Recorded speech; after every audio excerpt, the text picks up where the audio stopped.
Good evening friend, move and सुनाई blog में सबका स्वागत है। आज ले आई हूँ ड्रामा, एनुअल फंक्शन का ड्रामा। एक लड़की हुई है और पापा बोल रही उसको डॉक्टर बनना है और माँ बोल रही इंजीनियर बनना है। बच्चा क्या बनेगा वो ही देखने। वो अपने पैरों पर खड़ी होना चाहती है और हम देखेंगे कि कितनी खुशी से वो अपना रिजल्ट अपने माता पिता को दिखाती है। पापा जल्दी आओ, देखो मेरा रिजल्ट आ गया। क्या दिखाओ, कितने परसेंटेज है? ना আমি তো পেকে তখন থেকে কল করছি, फोन साइलेंट। अरे वाह बेटी, 93%। मुझे तुम पे गर्व है। अब तो मैं जो चाहे वो कर सकती हूँ। अरे ऐसे कैसे? हमारा सपना है कि तुम्हें डॉक्टर बनाने का। पर पापा मैं पेंटर बनना चाहती हूँ। पागल तो नहीं हो गई हो? पेंटर बन के क्या कर लोगी? कितना कमा लोगी? रागिनी, ये कैसी बात कर रहे हो? सबके सामने हमारा नाम कटवाओगी क्या? देखो, और तुम्हें पेंटिंग करनी है। ठीक है पापा, आप लोग जैसा बोलते हैं तो वैसा ही करूँगी।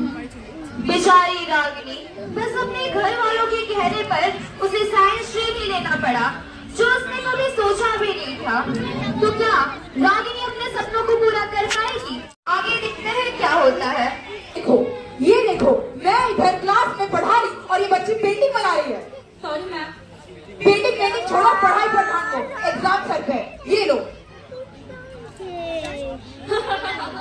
अरे इसका फ्यूचर तो इतना डार्क है कि इसे पीसफुल लाइट ही लगेगा।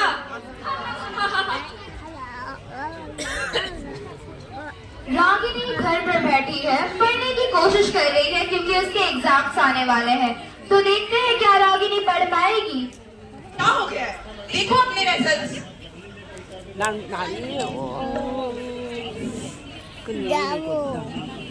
अगले दिन रागिनी घर पर है। बहुत मस्ती किया। अच्छा, ऐसा है क्या? बहुत अच्छी बात है। और पता है मैंने बहुत ज्यादा मस्ती। आपने क्या किया मम्मी? मैं तो घर में बस बैठी हुई। अरे नमस्ते।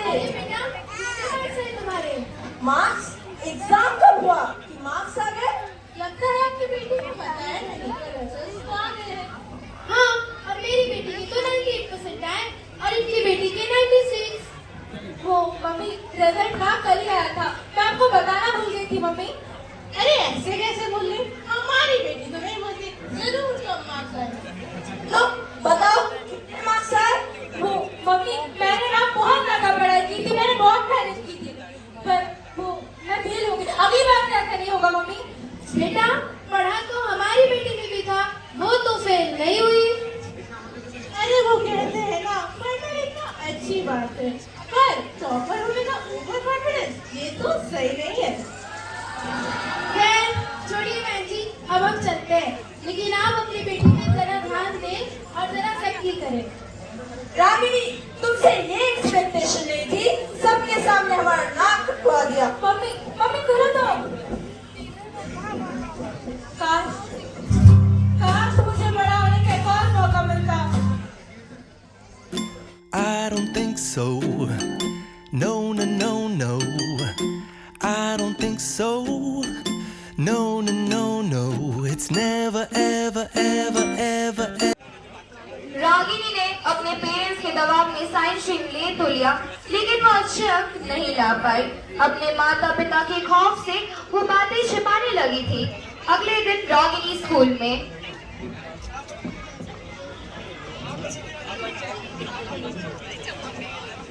हाय रागिनी, कैसी है? मैं पहले बात कर यार, कैसी है? हाँ यार मैं ठीक हूँ, तुम लोग कैसे हो? बस चल रहा है यार। इतनी सैड क्यों है यार? वो ना मेरे रिजल्ट आ गए, मेरे मम्मी पापा को पता चला, उन्होंने मुझे बहुत डांटा। अरे छोड़ ना यार, वो कहते हैं ना single sheet of paper can't decide your future. वही तो, तुझे तो पेंटर बनना है ना। अरे से क्या ही होगा? नहीं नहीं, मेरे मम्मी पापा चाहते हैं मैं डॉक्टर बनूं, तो उनका सपना नहीं तोड़ सकती। अरे सब चीजें शेयर करना इम्पोर्टेंट नहीं होता है यार, झूठ भी बोल देना ना। अब चल तो कहीं घूम के आते हैं, चल। कुछ टाइम और बीत गए। रागिनी की दोस्ती उन बुरे बच्चों से और गहरी होती गई और उन बुरे बच्चों ने रागिनी की दोस्ती कुछ और बाहरी बच्चों से भी करवा दी। यार मैंने ना बहुत एंजॉय किया पता है और सारा मस्ती में। अरे रागिनी, इतने दिनों बाद मिली है तो तू कैसी है? ठीक हो गाइस, तुम लोग कैसे हो? बहुत अच्छे। हाँ यार रागनी, काफी दिनों बाद मिली है। हाँ यार वो मेरे एग्जाम चल रहे थे ना, मैं पढ़ाई कर रही थी। चल ना कहीं घूमने चलते हैं। अरे नहीं नहीं, मैं घूमने कैसे जा सकती, मैं तो स्कूल में हूँ ना। चलना स्कूल बंक करके चलते हैं। अरे बंक करके मेरे मम्मी पापा को पता चल गया तो क्या होगा? यार तू हमें अपने असली फ्रेंड्स नहीं मानते हैं, इसलिए ऐसा कर रही है। नहीं नहीं गाइस, तुम लोग मेरे रियल फ्रेंड्स हो। तो साबित करके दिखा। हमारे साथ मूवी देखने चल, स्कूल बंक कर, बहुत मजा आएगा क्योंकि ये बहुत अच्छा प्लान है। हाँ यार क्या ही हो जाएगा, बस मुझे तो मानना है, मुझे भी हक है मैं अपनी जिंदगी एंजॉय करूँ। मम्मी पापा का क्या, चलो चलते हैं। चलो।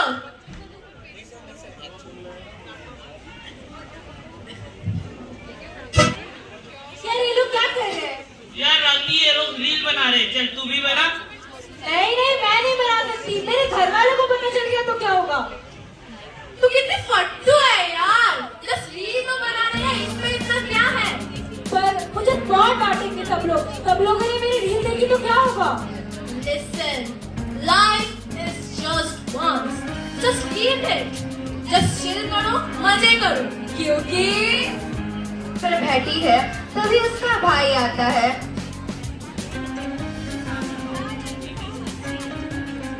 अरे यार मैंने एक तो ट्रेंडिंग सॉन्ग में भी रील बना दी, फिर भी व्यूज नहीं आ रहे, मैं पैसे कैसे कमाऊंगी यार? अरे दीदी जल्दी आओ, मम्मी खाना खाने बुला रही है। नहीं नहीं मुझे नहीं जाना, तू जा यहाँ से। अरे दीदी क्या हुआ, आजकल तो आप खुद पेट खोल लेती हो, मुझसे तो बात ही नहीं करती। तू रात छोटा है, छोटी जैसी रहे, वरना पंचायत मत कर, जा यहाँ से। ठीक है बहन, पूरा दिन करती क्या हो, पूरा टाइम तो रील्स ही बनाती रहती हो। रागिनी, तुम्हें सुना ही नहीं था? तुम्हारा भाई तुम्हें कब से खाना खाने के लिए बुला रहा है? मम्मी आपको पता नहीं है क्या, डोर नॉक करके आना चाहिए? मुझे थोड़ी प्राइवेसी दो, प्राइवेसी। प्राइवेसी बोल, कुछ अभी नहीं करता था, वहाँ देखो लकड़ी नहीं था तब भी। वो रागिनी जो कभी मासूम हुआ करती थी, आज वही अपने घर वालों से बदतमीजी कर रही है। और अब हम देखेंगे अगले दिन वो स्कूल में अपने पुराने दोस्तों से मिलती है।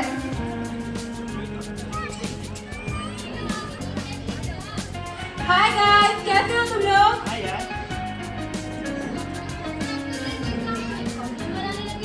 हाँ यार, अरे वो मैंने ना लाइफ का मंत्र फिगर आउट कर लिया है कि पढ़ाई लिखाई से ना कुछ भी नहीं होता। मैं तो कहती हूँ तुम लोग भी मेरी तरह रील बनाओ और बहुत सारे पैसे कमाओ। अरे नहीं यार, मुझे क्या प्रॉब्लम है, मेरी लाइफ तो सेट है। तुम लोगों ने देखा ना, मैंने इतनी ज्यादा पढ़ाई की फिर भी फेल हो गई, क्या होगा पढ़ाई लिखाई से? रील बनाओ, पैसे कमाओ। चलो मुझे ना पार्टी में जाना, बाय बाय।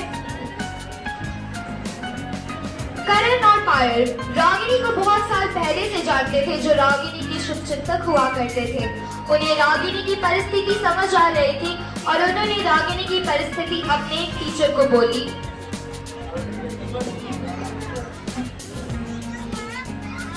मैं कमिंग मैम। यस कम इन रागिनी। मैम आपने मुझे बुलाया? तुम्हें कुछ हुआ है क्या बेटा? पहले तो तुम पढ़ाई में बहुत अच्छी थी, तुम्हें तो बोर्ड में 93% मिले थे। वो मैम बस थोड़ा पढ़ाई को लिखी था, मैं खुद कर लूंगी मैम। कोई प्रॉब्लम है तो मुझे बताओ बेटा, हम टीचर्स तुम्हारी हेल्प के लिए तो हैं। नहीं नहीं मैम, मुझे कोई प्रॉब्लम नहीं है, वो बस पढ़ाई को लेकर थोड़ा इशू था, पर मैं खुद सॉर्ट आउट कर लूंगी। बेटा तुम्हें अपने पेरेंट्स का नाम रोशन करना है, कोई प्रॉब्लम है तो मुझे बताओ। नहीं नहीं मैम, मुझे कोई प्रॉब्लम नहीं है, मैं चलती हूँ। ठीक है, अपने पेरेंट्स को बोलो मेरे साथ। Okay ma'am.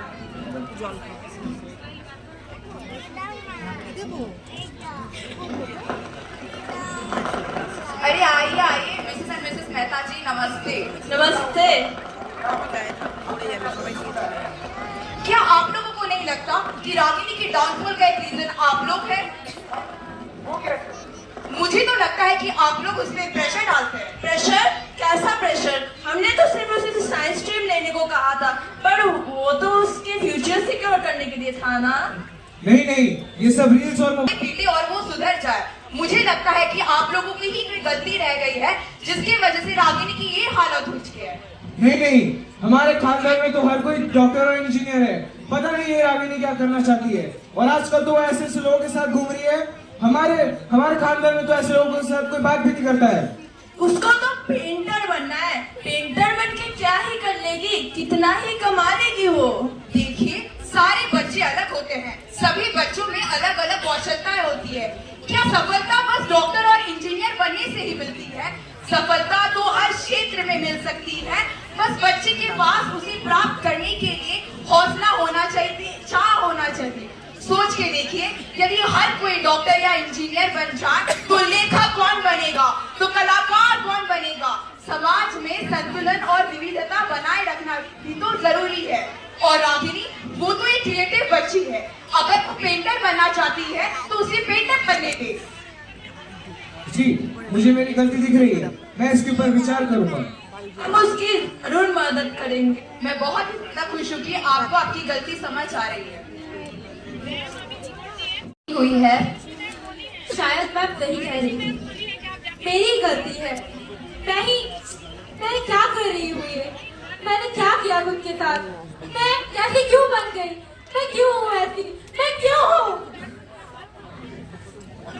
मुझे कुछ नहीं समझ आ रहा, ये सब क्या हो रहा है। एक तरफ दोस्त कहते हैं कि मस्ती करो, पर मम्मी पापा चाहते हैं कि मैं डॉक्टर बनूं। मुझे कुछ भी नहीं समझ आ रहा है, मैं क्या करूं?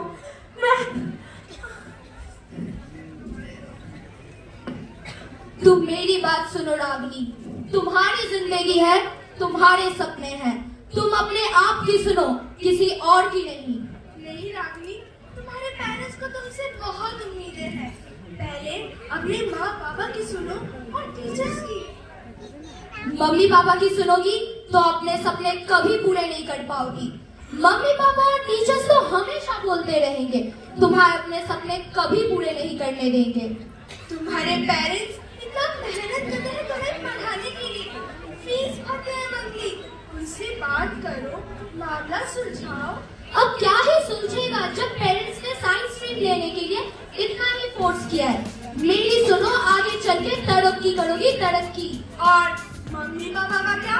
मम्मी पापा तो इसकी खुशी में ही खुश रहेंगे। बस करो तुम लोग। तुम मेरे साथ आओ। नहीं, तुम मेरे साथ आओ। तुम मेरे साथ आओ। नहीं, तुम मेरे साथ आओ। नहीं, मुझे पता है मुझे क्या करना है।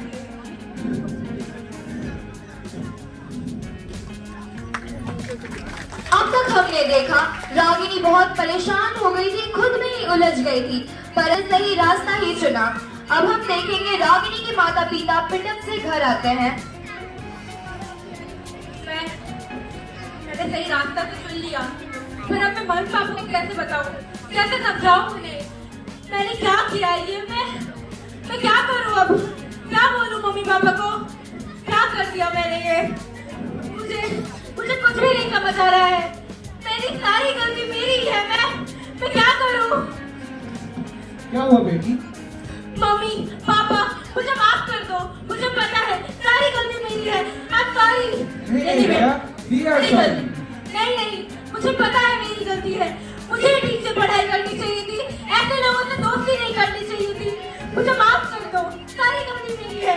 नहीं बेटा, हमें भी तुम्हारी फीलिंग्स को समझना चाहिए था। हमें भी तो चाहिए था। बेटा, अभी तुम्हारी बोर्ड्स की परीक्षा आ रही है, अपनी बोर्ड्स की परीक्षा अच्छे से दो। हम दोनों तुम्हारे सपने को पूरे करने में तुम्हारे साथ हैं। हाँ, हम तुम्हें अपना सपना पूरा करने का पूरा मौका देंगे। बोल।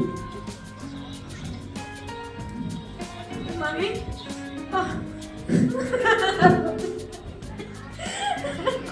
क्या हो बेटा, क्यों रो रहे हो? सब कुछ ठीक हो जाएगा। हम तुम्हें तुम्हारा सपना पूरा करने का पूरा मौका देंगे, मत रो। किताबों के बोझ के नीचे सपने दबते जा रहे हैं। क्यों? जस्ट ग्रेड्स के कारण। लेकिन अब भूल रहे हैं कि सक्सेस और कामयाबी का मतलब सिर्फ ग्रेड्स नहीं, खुशी भी है। और इस नाटक से हमें ये सीख मिली है कि पेरेंट्स को अपने बच्चों को समझना चाहिए, बच्चों को भी अपने पेरेंट्स को समझना चाहिए और उनकी रिस्पेक्ट करनी चाहिए। अपने बच्चों को अकेला मत होने दीजिए और ऐसे मामले में वार्तालाप करें। धन्यवाद।